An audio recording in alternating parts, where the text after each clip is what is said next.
Shalom, and welcome to another in our series of podcasts from Temple Beth Am, a dynamic center for conservative Judaism in Los Angeles. This is a recording from our spring learning series with Rabbi Joel Rembaum, Antisemitism, the world's oldest conspiracy theory. I'm going to begin today's class with the N, and then we'll jump back in history. So, a shooting occurred on April 27, 2019. April 27, today is April 30, so this is 6 years and 3 days since, at Chabad of Poway Synagogue in Poway, California, United States, near San Diego, on the last day of Jewish Passover, which fell on a Shabbat. It was a Chabad synagogue. Armed with an AR-15 style rifle, the gunman, John Ernest, fatally shot one woman and injured 3 other people, including the synagogue's rabbi. After fleeing the scene, Ernest phoned 911 and reported the shooting, and he was apprehended in his car soon thereafter. On this note, Magda Teeter, to whom I will introduce you shortly, writes the following, moving to Simon of Trent, the material that I sent you.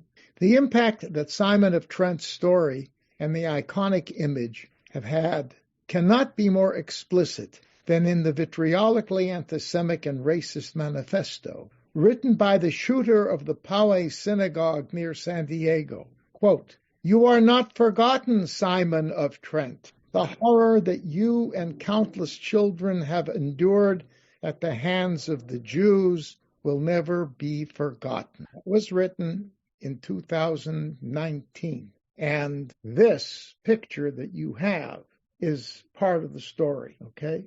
This picture was painted in 1493, okay? Less than 2 decades after the event itself. And I sent you another picture, which is this, right? You got that? And what's this from? Der Stürmer, Germany, May 1, 1934. So history never ends. I mean, it's amazing. Now, we will talk about this. By the way, Magda is a professor at Fordham University specializing in Jewish-Christian relations. He's on the executive of the Association for Jewish Studies. She's one of the experts in the history of blood libels, that whole phenomenon through the Middle Ages to the modern period, as is, in a similar way, Rabbi, I don't even know how to pronounce his name, Pochia Sia, who provides us with the text I sent you, the Taberno letter regarding Simon of Trent. And he is also a university professor, and this was published, as you see, by Yale University. It's part of a book which I have, which details the whole story. It's basically Trent, 1475, Stories of a Ritual Murder. And he traces this also down through history. So, and he's by the way, neither one of these people are Jewish, but they are Ohavei Israel. I mean, they love the Jewish people, and they help to understand in great depth some of the issues that have plagued us throughout the century. And both of them deal with this story of Simon of Trent. So that is the preview, the prelude to our study today. So I hope you have the papers. If you do, please take them, because we're going to read this. Now, I tried to find an English translation of this letter that is to which Professor Sia reports in his book, the material I sent you, this is just taken out of the book. I didn't write it at all. But I couldn't find it. In some archive somewhere, it may be. There are certain archives that I just didn't want to get involved in, because you got to join the thing, pay a fee, blah, blah, blah. I mean, were I going to continue to study this, in depth, I would, of course, go in there. But for our purposes, what you have here is a very fine, succinct paraphrase with some quotation that gives us the tone of the book, and then it discusses what happened thereafter, okay? And it's interesting, as you will see, because it tells us a lot about some significant changes that took place in terms of who is supporting the blood libel. Okay, generally speaking, the papacy rejected the legitimacy of these. And most times, kings didn't deal with it either, although the first time it happened in England, the kings did get involved in validating. So that was a little bit more iffy. But the church generally said that this is not correct. But we'll talk a little bit more about that toward the end. But here, clearly, you see from this that the church was involved. And the fact is that Dr. Tiberino had contact with people in the papacy. And so all this stuff got up to the papacy. And in the end, there was some more forms of support that came down. And the big pusher in the general subject here is this Prince Bishop Hinderbach was a bishop, and he also has connections with the papacy. So this is one of the closest instances we're going to find where a blood libel story actually got some form of blessing from the highest levels. And what happened, though, was it's really interesting, and I can't go into all the details. There was a quasi-beatification of Simon that officially took place so that people could say Mass in his name in the area of Trent. In other words, it was a local beatification. It was never canonization, which is the highest level of becoming a saint. But he was called in the area there Saint Simon. It was not until 1965, on the same day that Nostra Aetate was issued by the papacy, a ruling came down from the Bishop of Trent, removing from the papal archive, all papal archives, any reference at all to Simon of Trent. It basically cleansed the books as if it had never happened, okay? 1965. But as you see, clearly, it has continued, it had a half-life, and it continued to exist, bringing us down to 2019, okay? Question? Yes. When you say they cleansed it, you mean they expunged all records from the Vatican? Were those records kept elsewhere? Yes. Were they kept elsewhere? Oh, yeah, they're in libraries, yes, of course. So they were transferred from the Vatican library elsewhere? Well, that had been done for academic purposes. That was not anything, if it's in the archives of the church, the implication is that there is sanction given to it. That's the point. And they don't have an archive of historical records. They might. They have archives of everything. So, but okay. That's the point is, but that requires, formal accessibility. You understand the nature of my question? Yeah, I do. It was taken out of circulation from the theological point of view. I see.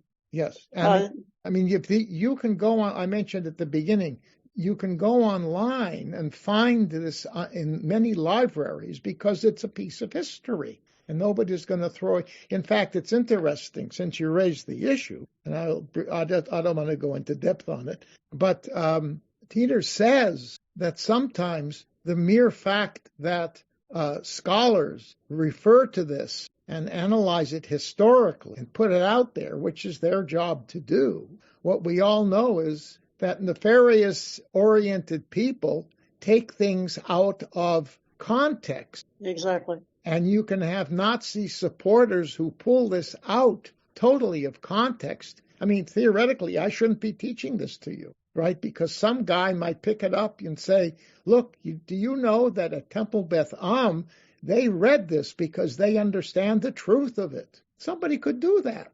But at the same time, I think we need to understand it. And I'm not going to withhold studying this stuff, if it makes us more aware of it. Because one way or another, people who want to do that don't need it to get it from Temple Beth Am, believe me. They can go to a library. One comment about the artwork that one can find in the Getty Center regarding the, I'm sorry, I'm looking at Barbara now. What's happened? Okay, presuming that everyone can hear me, There is a piece of a bust of Simon that is in the Getty collection at the Getty Center, not in the old. You mean the one on the freeway? The one on the freeway, which was done, I think, a couple of centuries after Simon is alleged to have been murdered. Yes, Teeter has partially in. Excuse me. I was reading before this article that she published in a publication of the Association of Jewish Studies that has a listing and pictures, some pictures of those reproductions or iterations of the picture that continue to be used. And elsewhere, she has an entire a big article with dozens of plaques from various places throughout Europe on churches that refer to this. So in a sense, and I don't know that these churches have taken these plaques down. I mean, look, if you go to Notre Dame, you will see the two statues of the two women of Ecclesia, the church, and Synagoga, the synagogue, right there, where Ecclesia is this proud queen, and where Synagoga, the crown is falling off, and the staff of leadership is cracked. There it is, right there. So, I mean, you're not going to purge all churches around the world of these things. It's not going to happen. That's why what we are doing has to be done to study and understand this better, so that when we are confronted by people who believe this, and there is an account in one of the articles I read of some academic who, writing in 2020, suggested it may be indeed the case that there was some kind of blood ceremony that the Jews do that doesn't really require children, but maybe there's a blood ceremony that Jews in the Middle Ages did that allowed this connection to be made, which is BS because it's not true. But this guy has this notion in his head, and he says, can't be proven, but maybe, And so he's opening a door a crack, But that whole way of thinking that rationalizes the Jewish use of blood, for some magical, mystical reason. And then in 2022, QAnon actually had a theory that Jews actually do this. Okay. Isn't it Christians who say that they're drinking the blood of Christ when they take the sacrament with the wine? That's Christian. Yes, of course. That's part. It's interesting you should say that. And again, remember I said it last time when I don't remember when I said it last, that the whole issue of Jesus' sacrifice in the 13th century with blood and the wafer became much more central in the theology of the church than it had been.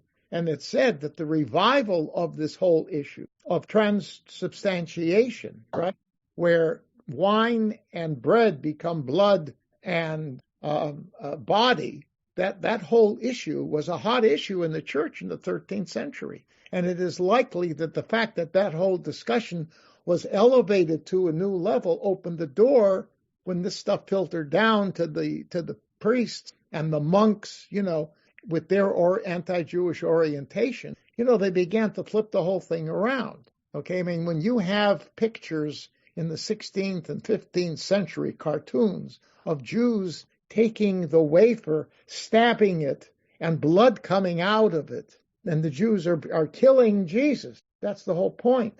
And then on Der Stürmer, the cover picture, which I did not send you. One second, I have it here. Wait a minute. Let me show you. This is I sent you that picture, right? Which is the picture of the painting, a rendering of the painting that I showed you in color, or that I did send you also. But this is the cover of Der Stürmer, and this is that they drew, which shows Jews getting blood from all these Christians and collecting it in that pan over there. You see it? Okay. By the way, that is from Pravda, Russia. All right. Same picture. All right. Interesting. Okay. Rabbi? Yes, Todd. may I ask a quick question? Of course. So just to say this is part of it. So I grew up in a public school system that took a position on Vatican II that the Pope got it wrong. So, which mattered, of course, because I'm never going to serve meat on Fridays and other things. Anyway, so something you said made me wonder, and I realize this may be outside something you know, but to me, a bishop in the Roman Catholic Church is not particularly high and very local, as in given the hierarchy in terms of authority and decision making, and there's a lot in the Vatican and whatever and all sorts of councils. So how did a mere bishop have the authority not just to remove all that from the local bishopric or however one pronounces it, but didn't whatever that bishop said about Simon of Trent wouldn't have to be much higher authority to do that throughout the church? Yes, undoubtedly. The article I read about that didn't go into details, but I have to assume that this person worked within the hierarchy, because it's just a coincidence that his pronouncement. I mean, he was talking more focused on the area itself. He was a bishop in Trent. You're right, but apparently he had discussed this already and got permission, because it's the same day when Nostra Aetate came out. Because part of what, not that I'm cynical or anything, occurred to me is if you let a third up from the bottom bishop official do something that he doesn't have authority to do, that gives one. You're right. Well, that's why I'm saying that undoubtedly the whole point was at that point in time and thereafter, generally speaking, the official position of the church towards Jews and Judaism had changed. And by the way, we know for a fact that had impact in certain parts of the Catholic world, but in other parts of the Catholic world it did not. Okay, the church does not have that kind of rigid control. And as we know, anybody who's, watched some good movies about the Vatican recently, that there's a lot of internal politics. And I'm not making this stuff up, because some of these things I've watched are more documentary than they are dramatic. There's a lot of politics and a lot of behind the scenes stuff that goes on we don't know about. Okay, so the answer to your point is you're probably right, but you see, my response is undoubtedly this person, as was the case with the Bishop Hinderbach, he was a local bishop, right? But he got action in the Vatican because of the contact that he had. And undoubtedly in 1965, we saw the same thing in the reverse. I mean, it has to be, because you're right. A local bishop can't make an edict that the whole church is obligated. Right. Okay. All right.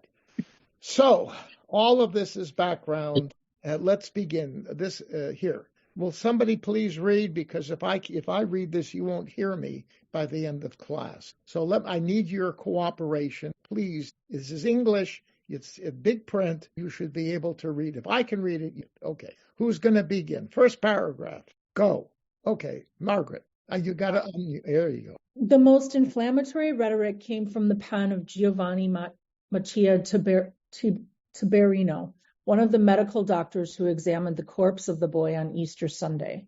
Personal physician and friend of the Prince Bishop Hinderbach, thoroughly informed of the interrogations, Tiberino was utterly convinced of the guilt of the Jews and tirelessly propagated the martyrdom. On the 15th of April, in the midst of the interrogations, he composed a long letter in elegant classical Latin addressed to the Senate and people of Brescia. Yeah, Brescia is that part of Italy where Trent is. It's north near the Swiss border. Okay, I write to you, magnificent rectors and most famous citizens, of a great thing which occurred a few days ago, which has never been heard of before since the passion of our Lord to our own age, which Jesus Christ our Lord, as much out of pity for the human species as the horrible crime that has to be stomached, has nonetheless brought forth to light, in order that our Catholic faith, if it is weak in part, may create a tower of fortitude, and that the ancient infestation of the Jews may be wiped out from the Christian orbit.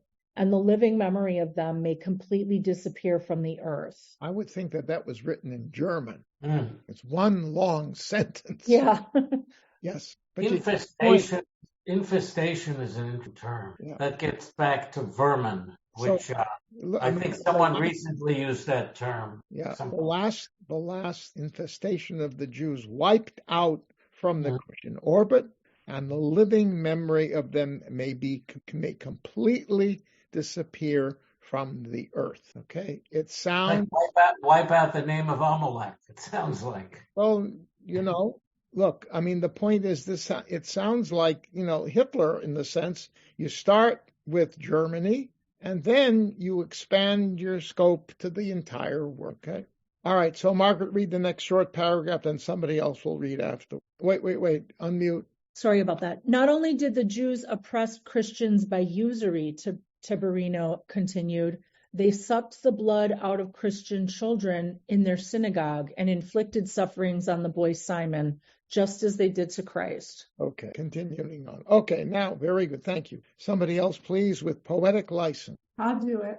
Okay, thank you, Cheryl. Okay. With poetic license, Tiberino constructed the dialogue in the house of Samuel that led to the abduction of Simon 1,475 years since the incarnation of the Word. Okay, stop a second. Samuel was sort of the head of household. That family had moved into Trent in the 1460s, and he became a wealthy guy and owned property and was a money lender. We're talking 15th century here. And there are places, this is Italy, right? There never was an expulsion of the Jews from Italy. There was deeper persecution in the middle of the 16th century, sure, but that's a continuation of another issue. But anyway, so this you will see taking place in Italy has more impact. There were things going on elsewhere, but I remind you that by this time, half of the Jews of Germany were out, the Jews of France were out, the Jews of Spain were out. Not yet. They will be out shortly, right? And so, I mean, in England, they're gone. So in many areas of the rest of Catholic Europe, the Jewish presence is insignificant. But I can tell you, in spite of that, there were still negative images of the Jews floating around. And a lot of the cartoons that I talk about, these anti-Semitic cartoons that show Jesus, being persecuted this way or, blood libels, whatever they are, in Europe, Jews weren't there. It was the mythological Jew, in a sense. That was the target of all these things. Yes, it was still going on. By the way, in the picture, just to go, before I forget, sorry, I'm going to pause for a moment. If you look in the picture, wait a minute, bring it up close. Look at the clothing. What do you see on the clothing that everybody has? There's a badge. The badge. See the circle? The yellow badge. Yeah, that's the Jew badge. Exactly. So that identifies them as Jews. You don't need to be a PhD to know that. And some articles of the clothing as well. But the fact is, that's the same thing that you see on images of the devil or demons. Some of this, I showed this to you when we looked at the other book that I showed you earlier, months ago. Okay, that circle is the Jew badge, and it appears on devils. Okay, and here it appears in that picture as well. Okay, all right. So Samuel is the guy who owns the house and the property where the body will be found. Hold on. Wait a minute. Tobias, who will be mentioned, is a doctor, part of the group, another Jew. And if you look closely on the picture in colors, it's hard to read, but each one of the people have a name associated with them, and they're all Jewish names. Okay, so it clearly identifies them. But these are the actors in this drama. Okay, so the house of Samuel, right? That's taking place. The dialogue that he put together. What he did basically was he had read the documents, the in process report of the confessions or non-confessions that were made, or the buildup of what was going on in the home. But before that Shabbat dinner, took place, or during it, while they were talking about what to do. What he did was he created out of all of that his own narratives, colored with his whole interpretation. So they're quasi based on fact, and he can always say, I base this on the records that were taken.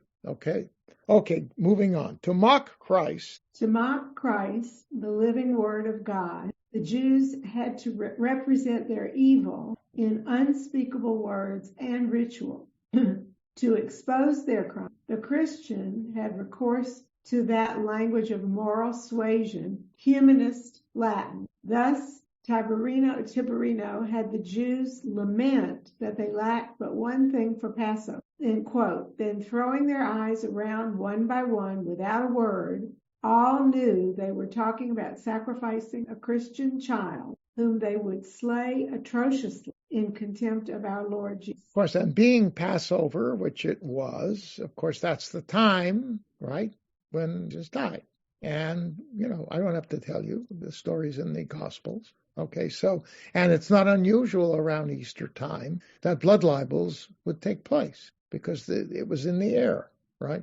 And by the way, you should know, a few months prior to this, there was a preacher from France who came into that area and gave 3 sermons about the Jews, even before this happened. And nobody has made, I'm sure that some of the scholars, I read about this in a secondary source, but my guess is that charged the atmosphere prior to Easter, that some action emerged out of it that ultimately resulted in this, because what's gonna be unveiled here undoubtedly was done by some Christian who then set it up to look as if the Jews were culpable. Okay, that's probably what happened. I mean, the fact that everything that's going to be said now is gobbledygook, right? That undoubtedly is what has happened. Okay, continue.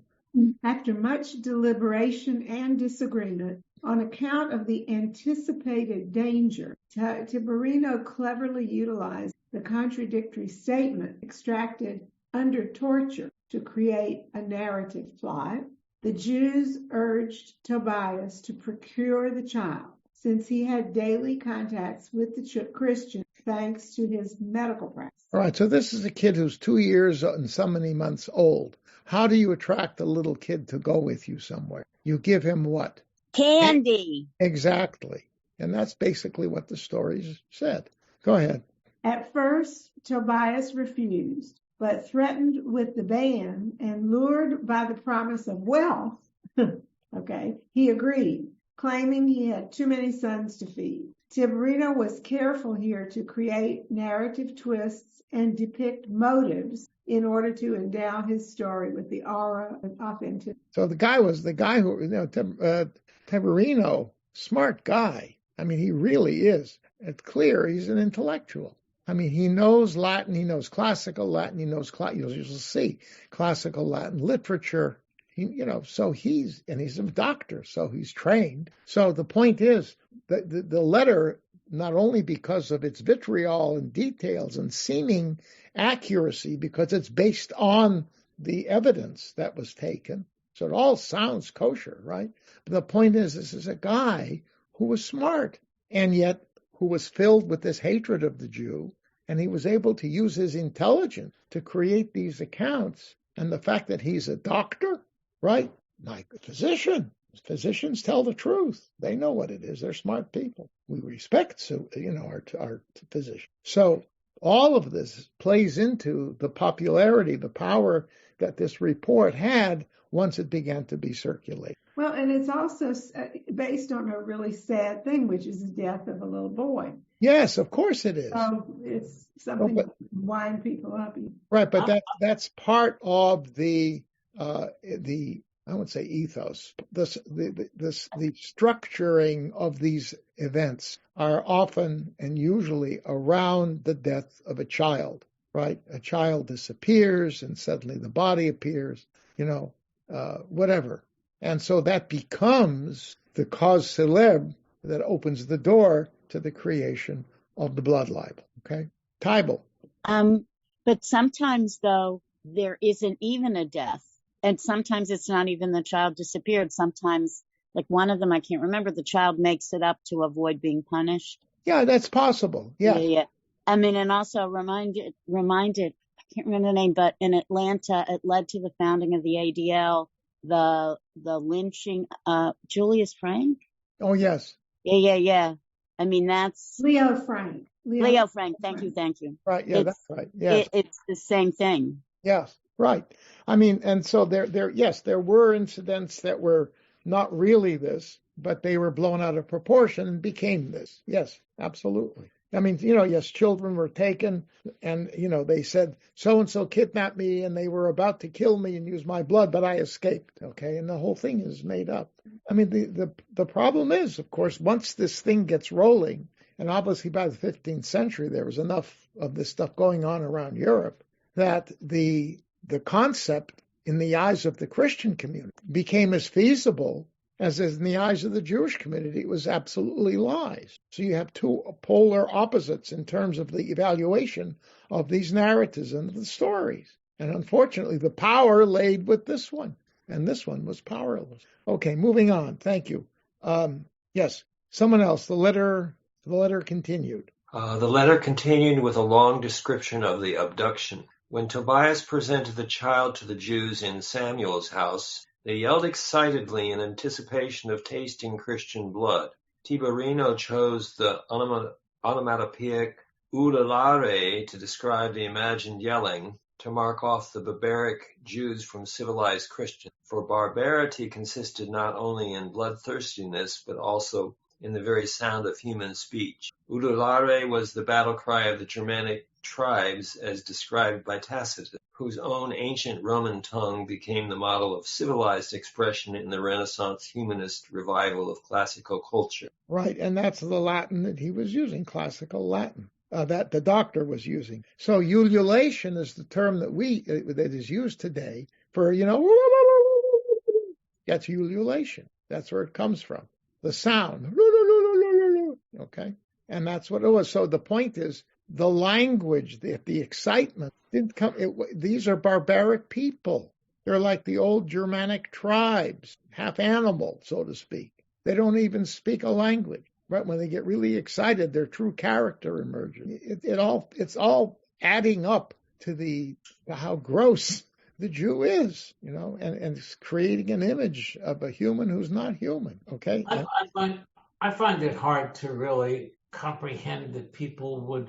I don't know if these people were sincere or just venal, or how do you explain the widespread of anti-Jewish racial sentiment against Jews in Germany? Yeah, I mean, I can understand, which exists even in our society, stereotypes of various groups. Yes.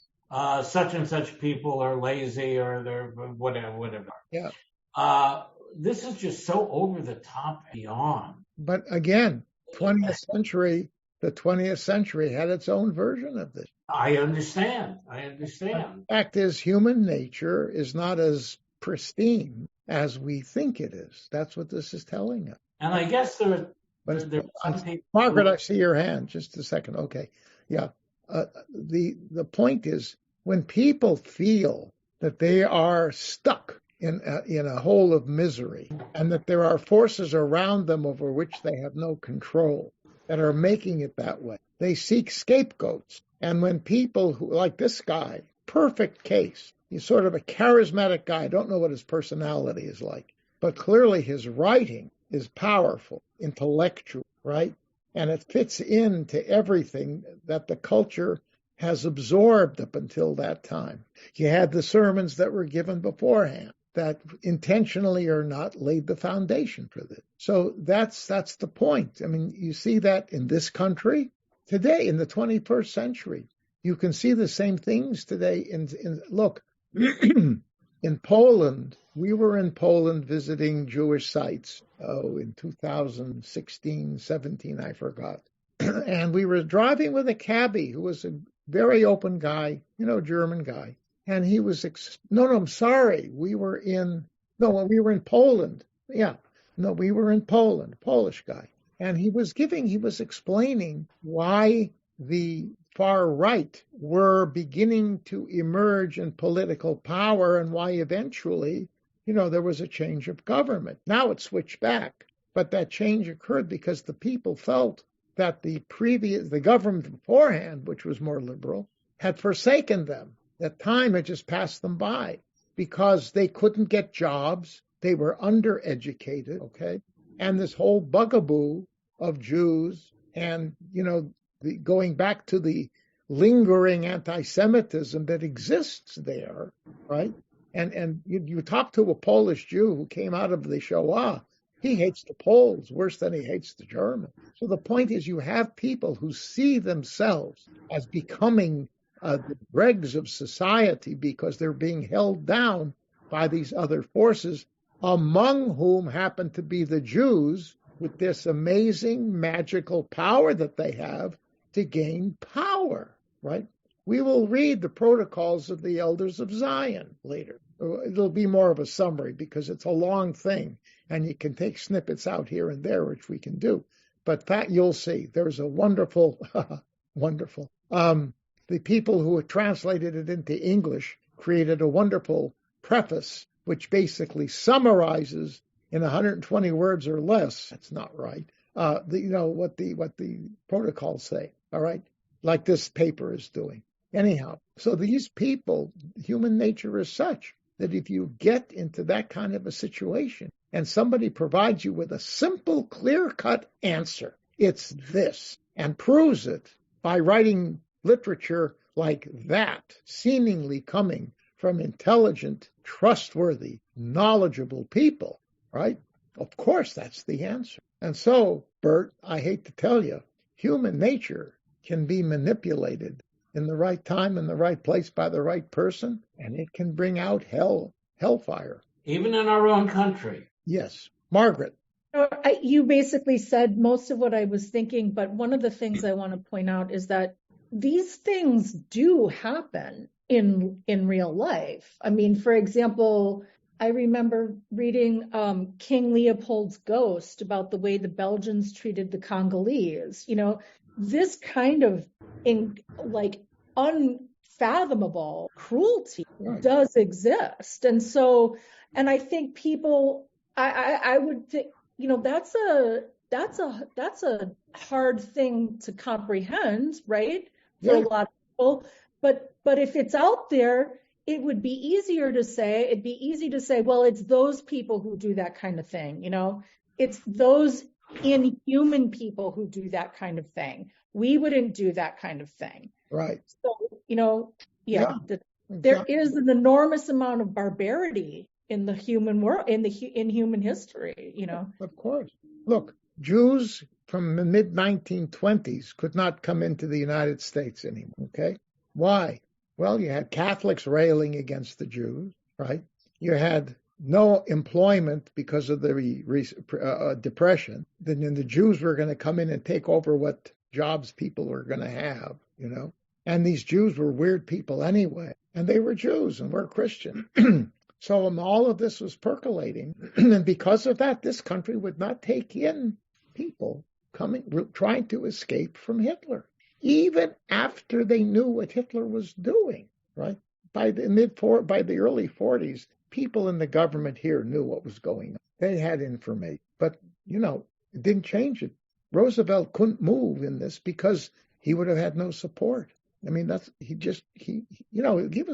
he wanted to, give him credit. He wanted to get rid of Hitler, and I understand that.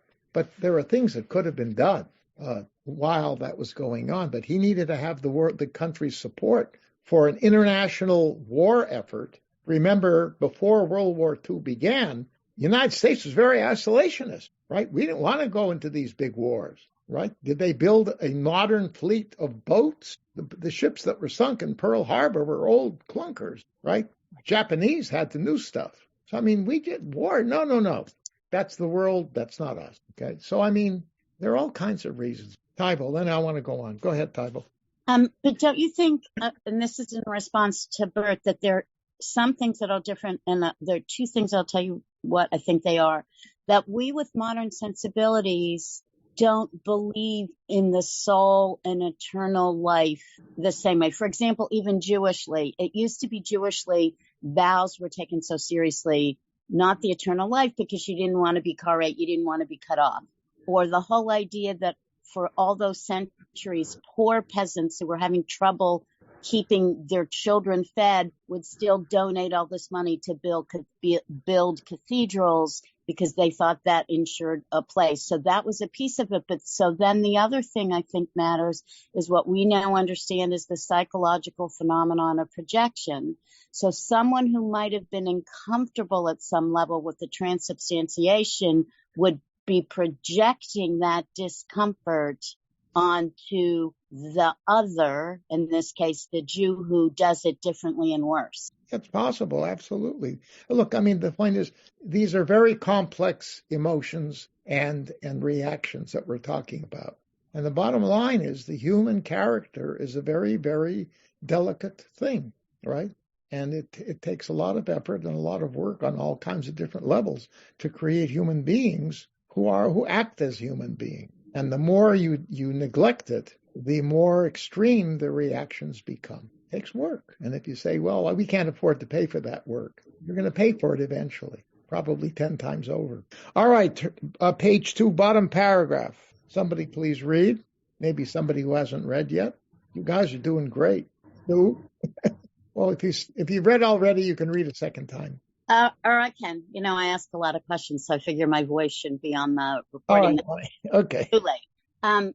Turning to the scene of the search, Tiberino adopted the rhetorical trope of the Gospels. Meanwhile, the mother of the boy, Maria, for the name of the mother, when she saw that he was absent, not only searched for him among neighbors, as she was accustomed to do, but with a stricken heart, percusso pectore, together with her husband, Simon's mother assumed the persona of the Mater Dolorosa, whose heart was pierced by sorrow for the death of her son, Jesus Christ. Right, so Mater, Mother Dolorosa, pain. Tiberino did not leave it to the reader to draw the parallel. In the next sentence, he described the Holy Spirit's inspiring the search for the boy among the Jews, who suspended him crosswise in cruce in contempt of the Christian faith. So the Holy Spirit, that aspect of God, was activated in order to facilitate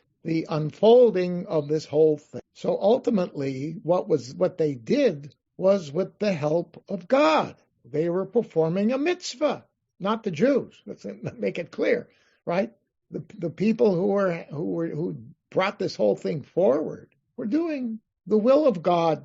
God stepped in and facilitated the process. Okay, good. Well, why don't you continue, Tybal? Little Simon's death was represented in the epic mode in Virgilian meters. Describing the time of sacrifice, Tiberino borrowed verses from the Aeneid.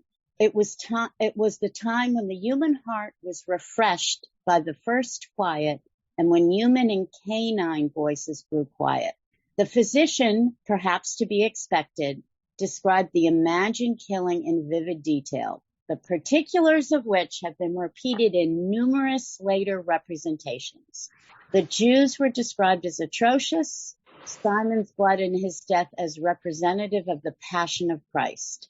In Tiberino's words, and extending violently both of his sacred arms in the manner of the crucifix, others, raising their weapons, sank them hard in the reclining sacred body. Then all gathered round, saying, Tole Yesamina, ella pariches, ella pasisen tegmalan. That is, just as Jesus Christ of the Christians, who is nothing, we butcher this one and thus confound our enemies in eternity. So you see, again, this notion of taking the body and stabbing it with the knife and the blood coming in, right? You can do it to a wafer, right?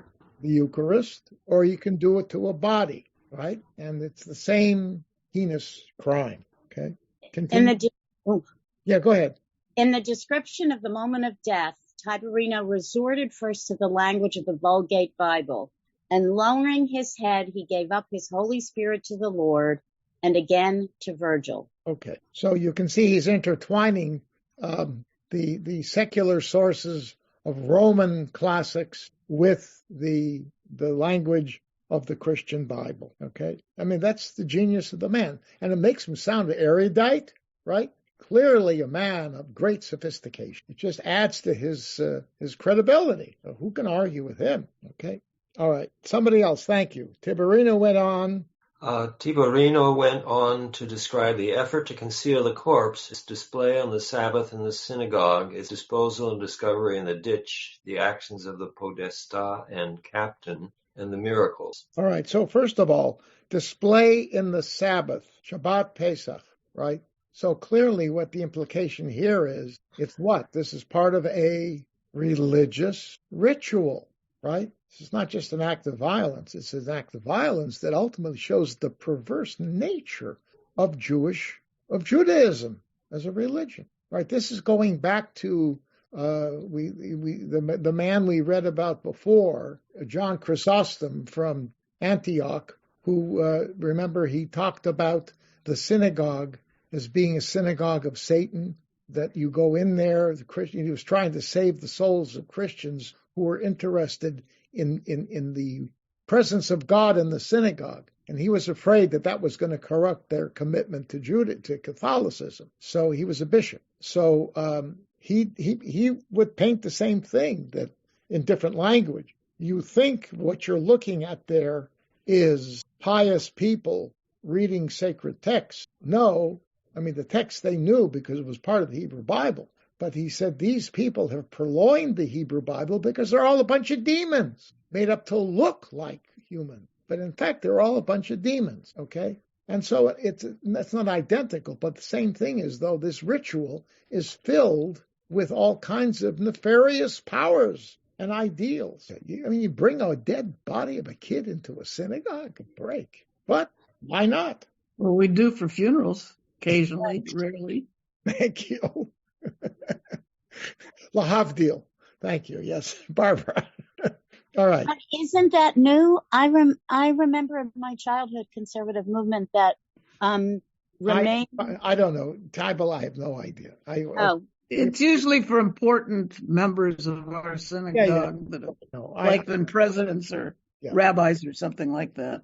There is nothing halachically wrong in doing that. As long, I mean, you're not going to open the ark. But I mean, I went. It's not in a synagogue building. I was in a social hall of an Orthodox synagogue where they did it there. But normally you don't. Okay, but again, if you need a large space, often that's what determines it. If you need a large space because the person who passed was a very influential and beloved person, you need to get the biggest space possible. You go in the synagogue, but you leave the ark closed, and it's nothing wrong. All right. Anyway, all right. So go ahead, Paul. Oh, wait. No. So first of all, that's the first thing. Second thing was the podesta. Just you should know, because I had to look up that word. It's a legitimate Italian word. It refers to a leader of the community. It could be like the chief sheriff, right? The sheriff of the county, the top police official. It could be like the part of the governing body. It's very high. So the podesta getting involved in this means that the highest levels of the county government are involved in the search to find the child. That's what that means. To this day, podesta is used as a mayor in the northern Italian, in certain northern Italian cases. I looked it up. You can find it. Yeah, it sounds like a Catholic, an Italian name. Hey, my name is Podesta, But all right, whatever. Okay. Now continue. Thanks, Paul. And he continued, "Behold, Christian faithful, Jesus crucified between thieves. Behold, the Jews did this so as to have power over Christians. Glorious Simon, virgin martyr and innocent, hardly weaned, and whose speech has not reached human eloquence, was extended crosswise by the Jews in contempt of our faith." After alleging a litany of blasphemies from the Talmud, Tiberino informed his reader that the most glorious Simon was born on 6 December to very poor parents, Maria and Andreas, and that on account of this, all the Jews, old and young, had been incarcerated and received their just punishment. Okay. You would receive their just punishment, yes. Now, a litany of blasphemies from the Talmud. I mean, this guy knew how to read Gemara? No. But either he could have made them up, just the Talmud said this, but nobody would check him, right?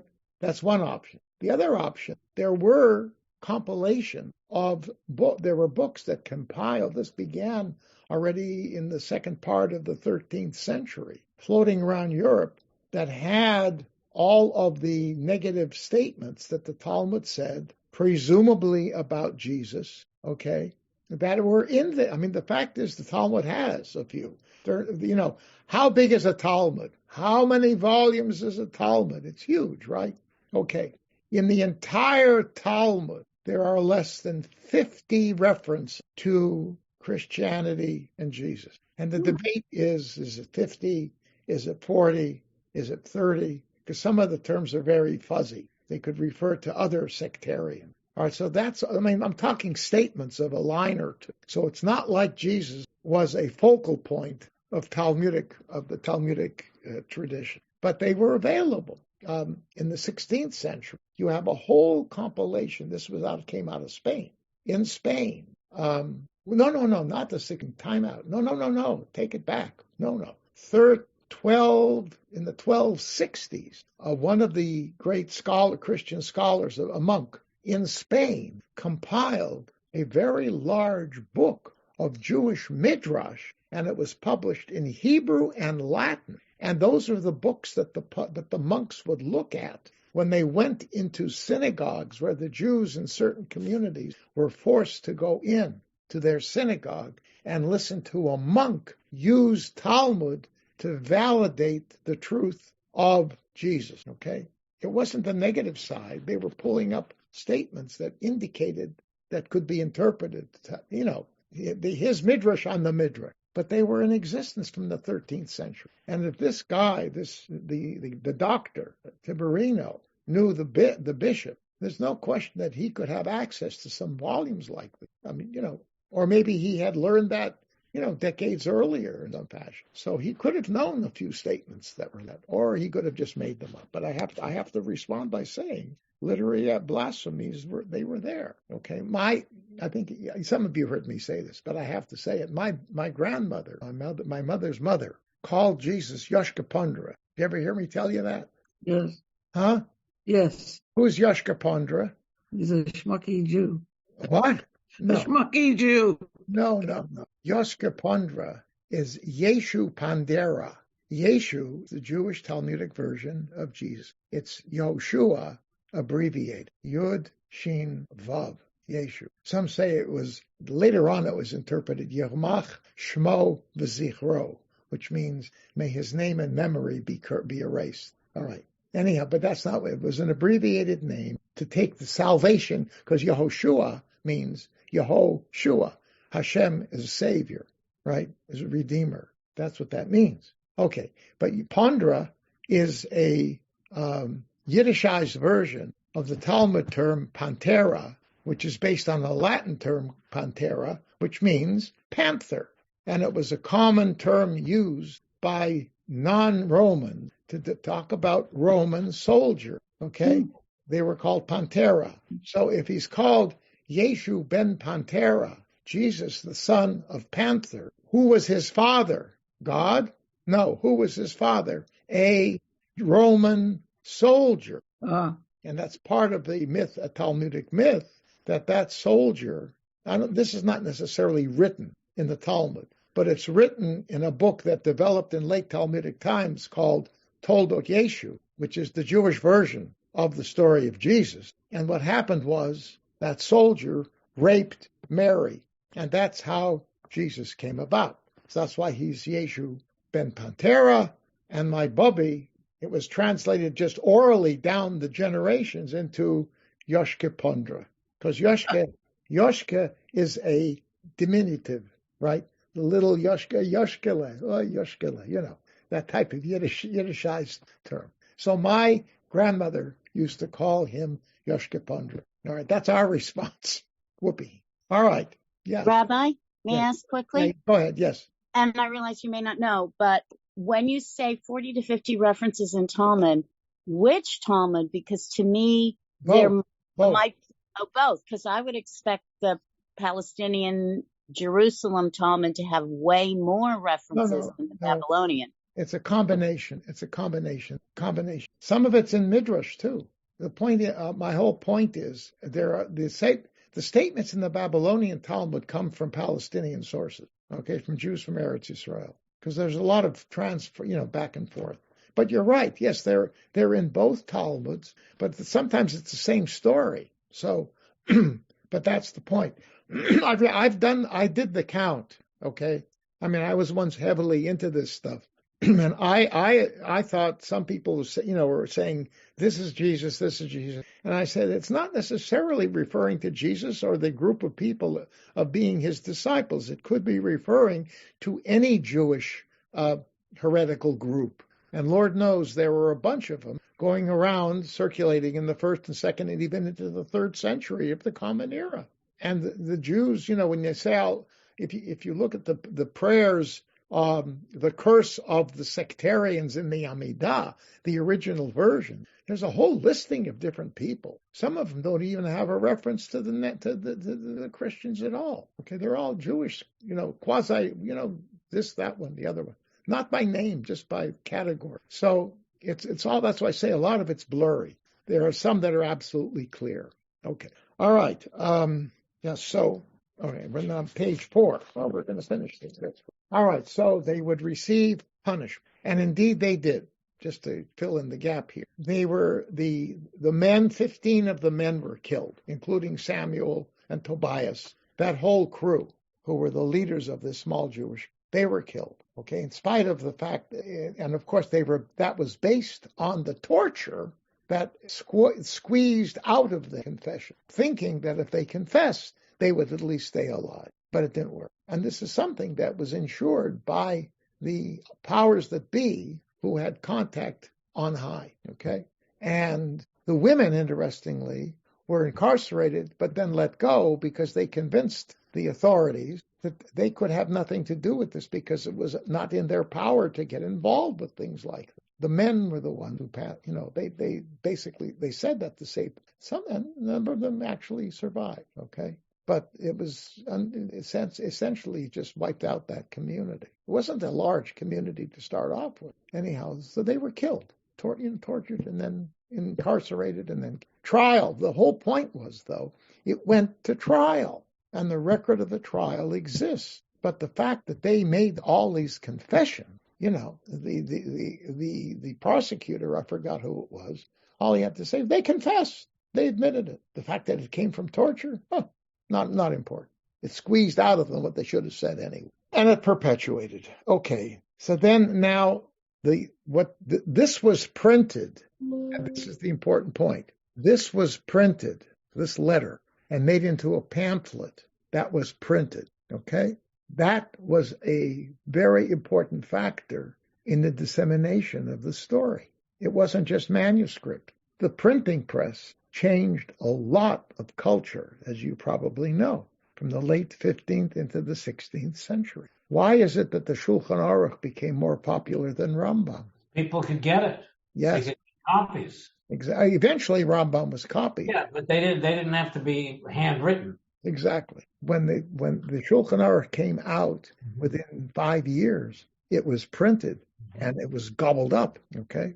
And then later on, that was Caro's original, right? Later on, about a decade later, the Polish response to that from Moses Isserles in Krakow, that became printed in there too. So today, when you open up a book of Shulchan Aruch, a volume, you find both the Ashkenazic and the Sephardic in there. And the Ashkenazic is printed in italics, and the Sephardic is in large print, because that's the original one. Kara was a Sephardi. Okay, so anyway, but that made all the difference in the world. How different were they? Huh? How different were they, the Ashkenaz and Sephardi? Oh, sometimes quite different. I mean, I can't give you I don't remember all. Right now, I'd have to spend time going back into my memory. But yes, absolutely, there were considerable differences. And Yeah, rice on Pesach. Thanks. Yes. Anyway, very relevant. By the way, I'm an Ashkenaz. I eat rice on Pesach. I know. I'm a heretic. I'm sorry. No, you're not. There's the Shiloh that was answered. What I did, no, all fairness, I took David Golinkin's tshuva that he wrote for the Masorti community in Israel and brought it to Los Angeles. This was decades ago. Well, I remember when you did it. Yes, but by the way, it was triggered by the fact that my my son and daughter both married Sephardim. So when they came for Seder, and so, but the fact is, the case was made very strongly. Most interesting article in there was an article published by a rabbi in Poland in the middle of the 16th century. This is an Ashkenazi, glot Ashkenazi, pardon my use of the term, totally Ashkenazi. And this guy knew it well. And he called the whole issue of not eating kitniot minhag shtut, which means a stupid custom. And that's an Ashkenazi. I read that and I said, that's it. If he can say that, I can say it. So I'm a good Ashkenazi Jew. I eat rice. All right, moving back here. All right, so let's read. So this pamphlet went viral, so to speak. Somebody, please. You can help. Where are you? Tybal sent it to me, so I can read it now. Oh, good. The pamphlet, the one you were talking about, became the most influential piece of anti-Semitic propaganda surrounding the Trent ritual murder trial, not only because Tiberino was a physician, but because his letter to Brescia, an impressive display of rhetoric, constructed a story of pathos and verisimilitude, entitled Passio Beati. Well, you know what does verisimilitude mean? Yes. Truth. Huh? What? Truth. Possibility. Truth. No, but it's truth. No. It's like realism. No. Hello, we've had Very means truth. Similitude means like the truth. It's because, and that's exactly what he spoke. Did he speak the truth? No. But it looked like it was the truth. It's what he thought was the truth. But it was framed but when you read it, it gave you the impression that that's verisimilitude. Similar to the truth, not real. That's what that means. Yes, that's how it's used here. Pathos, and it wasn't veritas, it was verisimilitude. Okay, continue now. Entitled Passio Beati Simonis Pueri Tridentini. Oh, so Passio is the passion of the beatified saint locally. Simon, a child of Trento. Yeah. The first edition was published in April 1475 by Bartolomeo Guldenbeck in Rome, who brought out 2 more editions in July of the same year and another in 1476. In addition to the 4 Roman editions, 10 other Latin editions appeared in print by early 1476, 2 each in Treviso and Venice, 1 each in Vicenza, Mantua, Nuremberg, Cologne, Augsburg, and Trent. In September 1475, a German translation was published in Trent by Albrecht Kuhner de Dudenstadt, the first printed book in the city. 2 more German editions appeared in Augsburg in 1475 and in Nuremberg in 1476. A Latin poem by Tiberino, I Am the Boy Simon, also circulated widely in Italy and southern Germany. It was reprinted as late as 1511 in Augsburg. A German poem composed by Matthias Koenig, was published in Venice. Okay, stop for a moment. So you can see how it spread. This picture also had a half-life. If it wasn't itself, it was copied and used subsequently going into the 17th century in different places. But then the whole thing quieted down. Undoubtedly, the rise of Protestantism, right?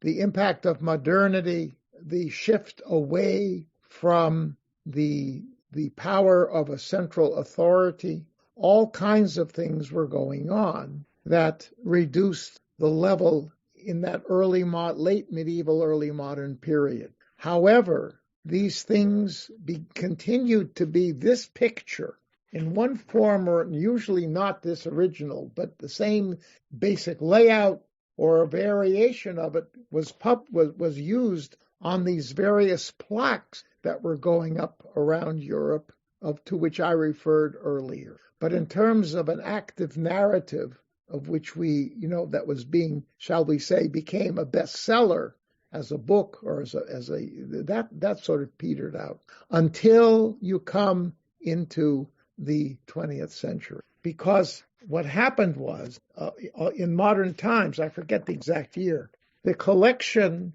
of art that this was in, that was put together in the 1490s, was republished in the 20s or 30s in the 20th century, before Der Stürmer got it. And undoubtedly, and that caused a big, not a hubbub, but it was a major thing because it's a big, beautiful book. And the reason why this died out, the book was too heavy. I mean, even in published form, it was huge and expensive. So the circulation of the original basically stopped by 1500. But these copies were done visually. But the whole thing was republished and became a big deal. It went into, now you're talking about not archives, museums that could buy this and display it. And it wasn't just art like this. It was it was a huge compilation of art